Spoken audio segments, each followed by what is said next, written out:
Nananawagan sa Kongreso si Pangulong Rodrigo Duterte na bilisan na ang proseso ng paglipat ng bansa sa federal form of government. Narito ang hatol na balita ni Victor Cozare.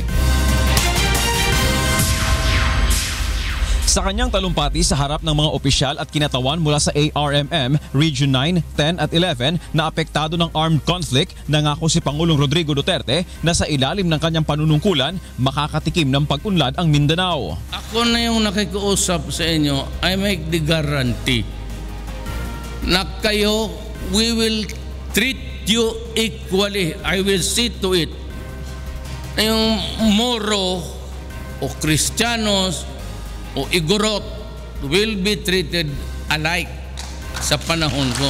Bigyan ninyo akong kunting panahon. I will improve the Moro land, Mindanao.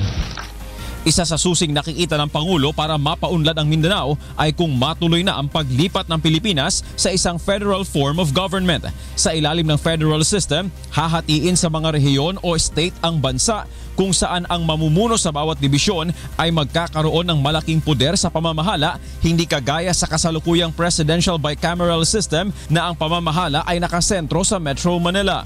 Kaya apila ng punong ehekutibo sa Kongreso, bilisan na ang proseso para sa pagpapalit ng sistema ng gobyerno. Just hurry up the process. Pagka nandyan na yung federal, tapos paghati-hatiin na yung region, federal region ganon, at more power yan sa baba, less power doon sa itaas, at kayo na ang bahala kung ano ang nakita ninyo dito. But Mindanao holds a promise sa agriculture. At kung sino yung napili ninyo na gobyerno, yun ang magpatakbo, yun ang magagamit ng pera. So you elect men, yung honest, na talagang may fervor, na tulungan niya yung kapwa niya na Moro. Yan ang importante dyan. Ayon sa Pangulo, kapag naipatupad na ang federal system of government, handa siyang magbitiw sa pwesto upang bigyang daan ang bagong mamumuno sa bansa.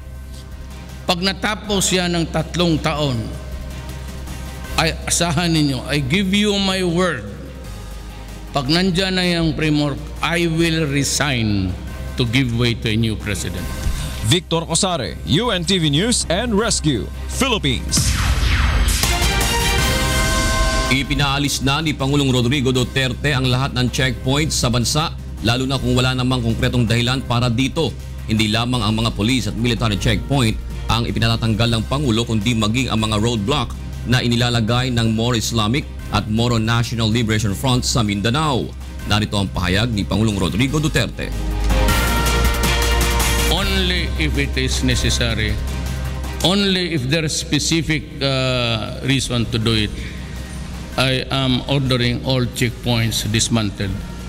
Dito, yung MI, kung may purpose kayo, pag wala naman, wala kang mag-checkpoint. MNLF, ganon rin. Pag walang purpose, baka na mag-checkpoint. Kasi pagpagulo ng buhay ng Pilipino. Ayon naman kay Defense Secretary Delfin Lorenzana, sadyang marami na talagang checkpoint sa bansa kaya babawasan nila ito. Natandaang pinaigting ang seguridad sa bansa at paglalagay ng checkpoints nang magdeklara ang Pangulo ng State of Emergency on the account of lawlessness violence matapos ang Davao Night Market bombing noong Setyembre.